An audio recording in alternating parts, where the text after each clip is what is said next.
বাঁশবেড়িয়া থানা নেজাত অন্তর্গত যে সমস্ত আমার ভাইরা যে যেমন দলেই থাকুক, আমার কাছে কোনো দল নেই, চাই হিন্দু, মুসলিম, জৈন, খ্রিস্টান, নাসারা, ওয়াহাবি, দেওবন্দি, বেরেলি, ফুরফুরা, চিস্তিয়া, নিজামিয়া, কাদরিয়া, ওয়ারসিয়া, ওয়াইসিয়া, যে যে দলে থাকুক, সর্বপ্রথম আমরা একটা মানব দল। মুসলমান নিজেকে পরিচয় দেওয়ার আগে আমি আগে মানুষ হতে পেরেছি কিনা এইটা আগে পরিচয় দরকার, যে আমি মানুষ। মানুষ না হলে তো মুসলমান হয়েও লাভ নাই, আগে তো মানুষ হতে হবে। আর মানুষ হওয়ার জন্যেই আমার নবী কাঁধে কাঁধ মিলিয়ে নামাজ পড়তে বললেন 5 ওয়াক্ত, যাতে তোমরা ওই ঐশ্বর্যশালী, ধনাত্মশালী, অহংকারী সবকে পায়ের তলায় রেখে, যাকে তোমরা দিন মজুরি ছাগলের মতো ভাবতে, কুকুরের মতো ভাবতে, ধনাত্মশালী হয়ে তাদের উপরে যে নিপীড়ন করতে, অবহেলিত করতে, পদদলিত করতে, তাদেরকে সঙ্গে করে নিয়ে আল্লাহর জিকির আজকার করো, কাঁধে কাঁধ মিলিয়ে। ফাঁকা রেখো না, শয়তান ঢুকে যাবে। কোন শয়তান ঢুকে যাবে? শয়তান আলাদা আছে নাকি? শয়তান তো আগে ওয়াদা করে নিয়েছে, বনি আদম জাতির শিরাতে শিরাতে রক্তের বিন্দুতে বিন্দুতে দখল করব। তো যে শয়তান রক্তের বিন্দুতে বিন্দুতে আছে, শিরা উপশিরাতে আছে, সে আবার কাঁধের দু কাঁধের মাঝখানে ফাঁকা পাওয়ার জন্য অত চেষ্টা করবে না, কারণ সে আপনার আমার সকলের মধ্যে আছে। তবে হ্যাঁ, যে তার নিজের শয়তানকে মুসলমান বানাতে পেরেছে সে কামিয়াবি হয়ে গেছে, কারণ শয়তান তার গোলামি করে, শয়তানকে সে মুসলমান বানিয়েছে। তো যাই হোক, এই যে কাঁধে কাঁধ মিলিয়ে দাঁড়াও, শয়তান ঢুকে যাবে। তাহলে করোনা কালে ওই শয়তান কথা ছিল, যখন 2 ফুট করে দাঁড়াতো সরকারি আইনে, 2 ফুট করে এখানে দাঁড়াও, আর একজন 2 ফুট দূরে দাঁড়াবে, তো অগাধ ফাঁকা ছিল। শয়তান তাহলে ঢুকেছে আর বেরিয়েছে, ঢুকেছে আর বেরিয়েছে। না বাবা, ওই শয়তান নয়, ওই যে অহংকার নিজের মধ্যে, ঘামান, অহংকার, বিদ্বেষ, ঝগড়া, ফাসাদ, হিংসা, কাম, ক্রোধ, লোভ, মোহ, মদ, মাৎসর্য, এগুলো হলো শয়তানের ডালপালা, শয়তানের অঙ্গ। শয়তানের সমস্ত অঙ্গগুলো যেখানে পাবে সুযোগ সেখানটায় গ্রাস করবে। অতএব এই নিজের মধ্যে যে শয়তান বাস করছে, এটা যেন ওকে ঘৃণা না করে, পাশের ব্যক্তিকে ঘৃণা না করে। যার মধ্যে আসবে ঘৃণা, তার মধ্যে ওই শয়তান চেপে গেল, সে শয়তান তার মধ্যে হাবি হয়ে গেল, বিজয় লাভ করলো। এই ইনসান মুসলমান নামধারী পড়ে পড়ে নামাজ পড়ে পড়ে কালো দাগ করে ফেললো, শয়তানের উপরে হাবি হয়ে গেছে। তো ইনশাআল্লাহ আসুন, আজকে এতদিন ধরে এই জলসাটাকে, এই মাহফিলটাকে সাজিয়েছেন, ঠিক সেই দিনকার মতো আজকেও সাজানো হয়েছে। অতএব এখানে কি হবে? আল্লাহ ও তার নবী, কোরআন ও হাদিসের আলোকে ওলিদের কথা হবে, নবীদের কথা হবে, ইমানের কথা হবে, বাকি অন্য কিছু হবে না। এখানে চাল, ডাল, টাকা পয়সা কিছু পাবে না, বরং দরকার হলে দিতে হয়, আর না দিলে তুমি কামিয়াবি হবে না। আল্লাহ বলছে বিসমিল্লাহির রহমানির রহিম, ইন তানসুরুল্লাহ ইয়ানসুরকুম, সূরা মুহাম্মাদের 7 নম্বর আয়াত। সন্দেহ হলে কোরআন নিয়ে আসবেন, দেখিয়ে নামবো স্টেজ থেকে। ইন তানসুরুল্লাহ, আগে বলছে ইমানদারদেরকে, সবাই করবে না, যারা ইমানদার তারা এই প্রমাণ দেবে এই কাজের। অতএব যারা প্রমাণ দেবে না তারা ইমানদার নয়, কারণ আল্লাহ ইমানদারদেরকে সম্বোধন করে বলছে, ইয়া আইয়ুহাল্লাযিনা আমানু, ঈমান ওয়ালো, ও হে যারা ঈমান এনেছো, ইন তানসুরুল্লাহ ইয়ানসুরকুম, যদি তোমরা আল্লাহকে সাহায্য করো তো আমি আল্লাহ তোমাদের সাহায্য করব। জোরে বলেন। যদি কেউ না শুনে থাকে ভাববেন না যে এ কি করে হয়, আপনার সীমিত মস্তিষ্কের মধ্যে অতটা ভাবান্তরে আসবে না। কারণ একজন ভিখারিকে যদি 1 করোড় টাকা বা 5 লাখ টাকা দিয়ে দেওয়া যায়, সে ভাববে জাল নোট আমার সঙ্গে রহস্য করছে। অসম্ভব, আমি একটা ভিখারি, 5 টাকা দেবে, 50 টাকা দেবে, 500 দেবে, 5000 দেবে, 5 লাখ, এরকম দাঁড়িয়ে আছে নাকি? না, জাল নোট বা ঠাট্টা। তো ঠিক ওই রকম যারা বিবেকহীন, বিবেক কম, বিবেকের ভিখারি, বুদ্ধির ভিখারি, কেন পাঁচজনে যেটা বলে এটাও ঠিক, ও যা বলে ও ঠিক। আরে বাবা না, হাত দুজনের মধ্যে আছে, এ বলছে ওটা না, ও বলছে হ্যাঁ, এর কাছে গেল হ্যাঁ হ্যাঁ এটা ঠিক, ফের যে ওটাকে না বলছে সে হ্যাঁ ওটা ঠিক। এরা হলো বিবেকের ভিখারি, হালাল হারাম সবে হ্যাঁ হ্যাঁ। তেরা এই বিবেকের ভিখারি। বিবেক অর্জন করতে হয় বিবেকবানদের জায়গা থেকে। তো বিবেকের ভিখারি যারা, তারা অবাক হবে, আল্লাহকে আবার সাহায্য করা যায়? আল্লাহকে, আল্লাহর কি অভাব, কি দিয়ে সাহায্য করবে? কিন্তু আল্লাহ পাক তো বলছেন না কোরআনে যে ইন তানসুরুল্লাহ ইয়ানসুরুকুম। বোধহয় আমরা বুঝে নিয়েছি, আল্লাহ বোঝে না। আল্লাহ বুঝেছি, আমরা বুঝি না। আল্লাহর ওলিরা বুঝেছেন ইন তানসুরুল্লাহ ইয়ানসুরুকুম, যদি তোমরা আল্লাহকে সাহায্য করো তো আমিও তোমাদের সাহায্য করব। ওয়া ইউসাব্বিত আকদামাকুম, এবং আমি তোমাদের কদম সমূহকে দৃঢ়পদ রাখবো, সাবিত রাখবো, স্থায়ী রাখবো, গুমরা হতে দেব না। তাহলে হেদায়েতের একটাই জায়গা, আল্লাহকে যারা সাহায্য করবে তাদের কদমকে আল্লাহ সাবিত রাখবে, গুমরা হবে না। যদি বলা যাবে না, তা আল্লাহকে কি দিয়ে সাহায্য করব? আমি ওয়াজ শুরু করিনি বাবা, একটু ব্রেন, হৃদয়, মস্তিষ্ক দেখছি কিভাবে আমি পরিবেশন করব। মজলিস, এখানে সব রকম ভাইয়েরা বসেছেন, সকলের মাথা এক নয়, সকলের বুঝ এক নয়। সেইভাবে আমি দেওয়ার যাব। যদি শরীয়তের উপরে আমি ওয়াজ করি, শরীয়তের উপরে আমি ওয়াজ করব, তাও দেখবো আমার কতজন ভাই বুঝতে পারে। কালকে বলবে কি যেন বলে গেল, মাথায় ঢোকে না। ভাই শরীয়তের ওয়াজ কি? বাবা মা মরে গেলে কোরআন, তারাবি নামাজে কোরআন, জুম্মার নামাজে কোরআন, 5 ওয়াক্ত নামাজে কোরআন, আওয়াবিন ইশরাক চাষ নামাজে কোরআন, সালাতুত তাসবিহ নামাজে কোরআন, যত নামাজ সবে কোরআন, দোয়া খায়ের করো কোরআন, ফাতিহা দাও কোরআন, তো সবে কোরআন। যখন লাগিয়েছো তাহলে সবাই কোরআন বুঝে বেশি। তাহলে যখন কোরআনই বুঝে, কোরআনের রঙে, কোরআনের আওতায়, কোরআনের ফর্মুলা দিয়ে আজকে ইনশাআল্লাহ আলোচনা করার চেষ্টা করব। তাও দেখবে বিবেকের ভিখারি যারা, তারা বলবে কিছুই বুঝতে পারলাম না। আসলে শরীয়তই জানে না কাকে বলে শরীয়ত, নামটাই জানে শরীয়ত। ইনশাআল্লাহ আসুন আপনাদের সমীপে ঠিক ধীরে ধীরে এক একটা আয়াতের পর্যালোচনা করব। পর্যাপ্ত করব না, সংক্ষিপ্ত করব ইনশাআল্লাহ তাআলা। আমার পীর মুর্শিদের কদম ধুলির বদৌলতে এবং খাজাগান্ডির নেগাহ করম, এবং যেখান থেকে সিলসিলার আগমন বিলায়াতের তাজদার মৌলায়ে কায়নাত শেরে খোদা হযরত আলীউল মুর্তজা কররামাল্লাহু ওয়াজহুল করিম আলাইহিস সালামের সদকায়ে তুফাইল, तमाम अंबिया औलिया आइम्मा ताहिरीनगণের সদকায়ে তুফাইল ইনশাআল্লাহ তাআলা ধীরে ধীরে আলোচ্য বিষয় রাখবো। বাস কথাটা শেষ করে দিই। আল্লাহ পাককে আমরা সাহায্য করব কি দিয়ে? ধান দিয়ে। আল্লাহ ধান দিয়ে কি করবে? চাল, টাকা পয়সা, জমি জায়গা কি করবে?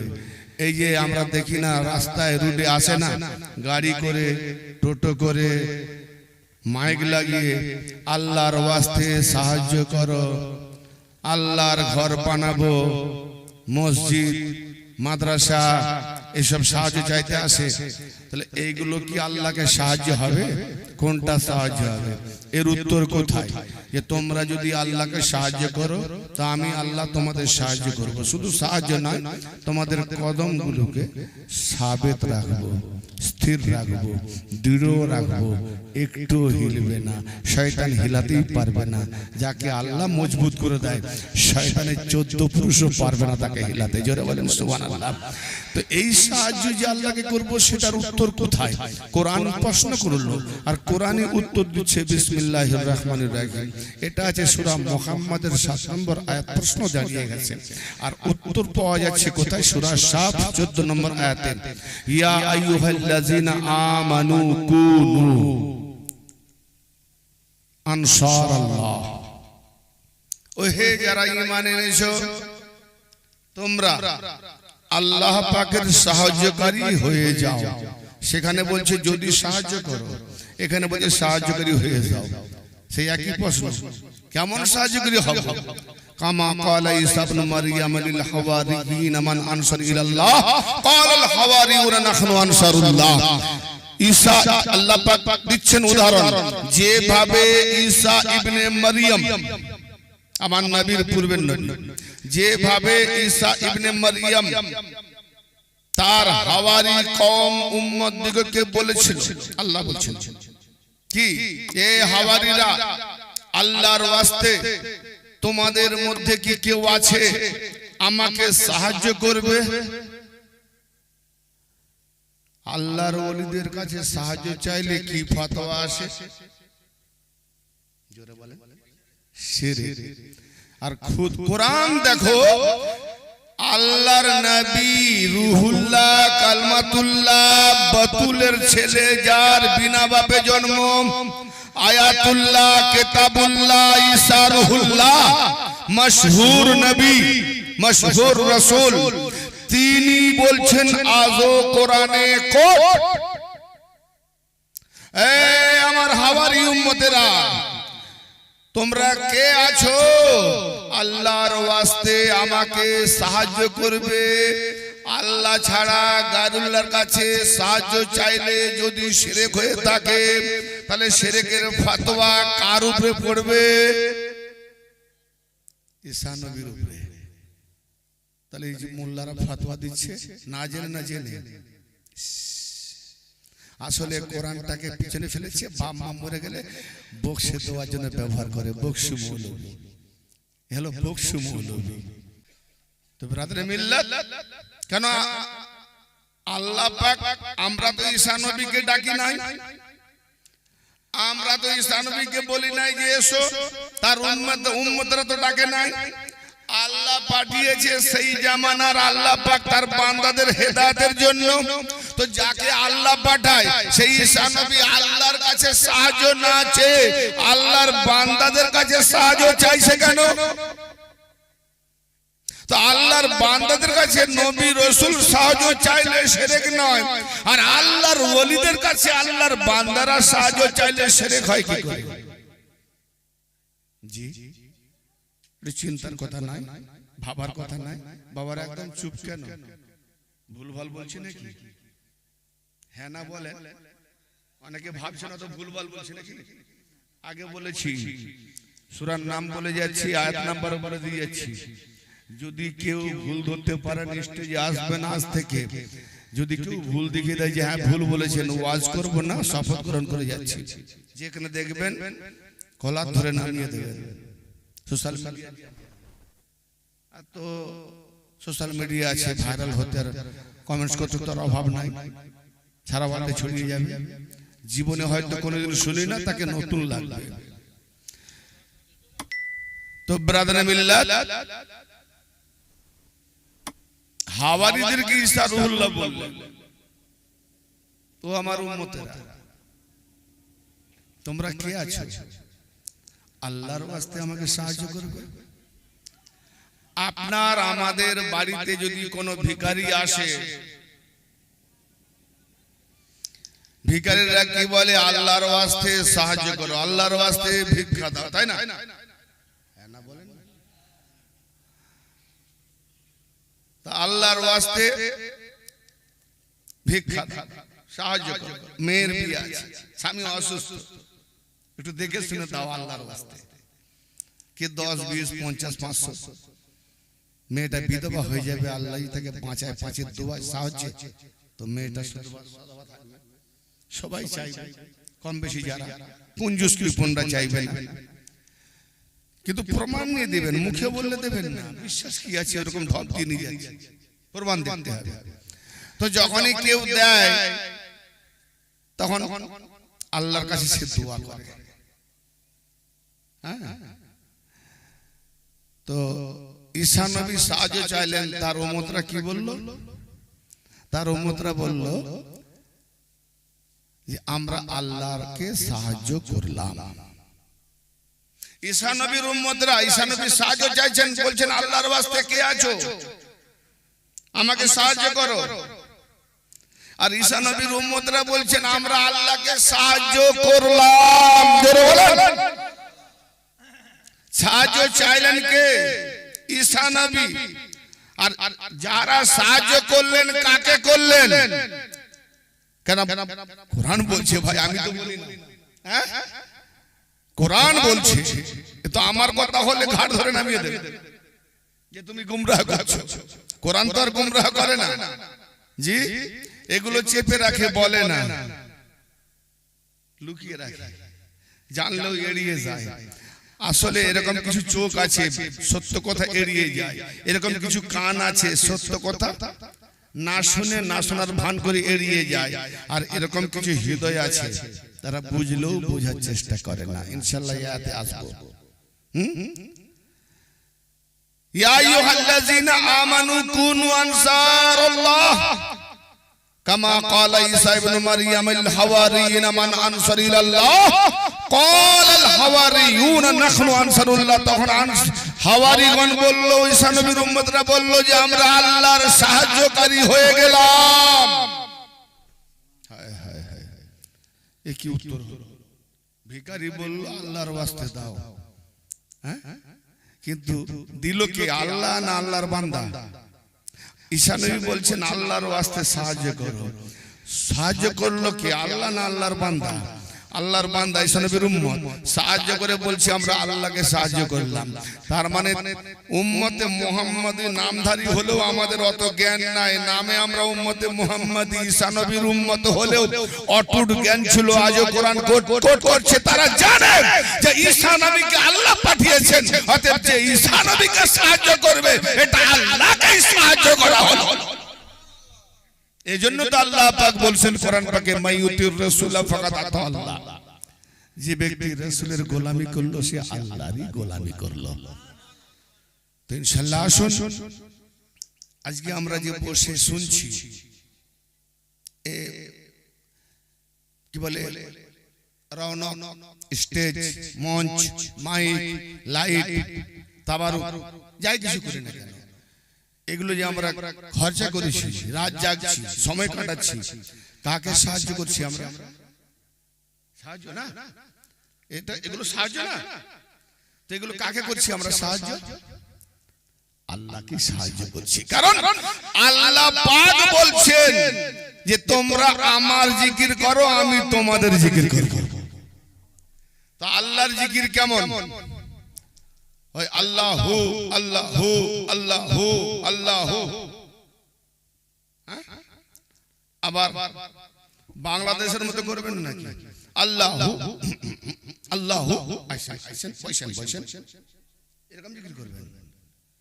আল্লাহ পাক বলছেন ফাজকুরুনি আযকুরকুম, তোমরা আমার জিকির করো, আমিও তোমাদের জিকির করব।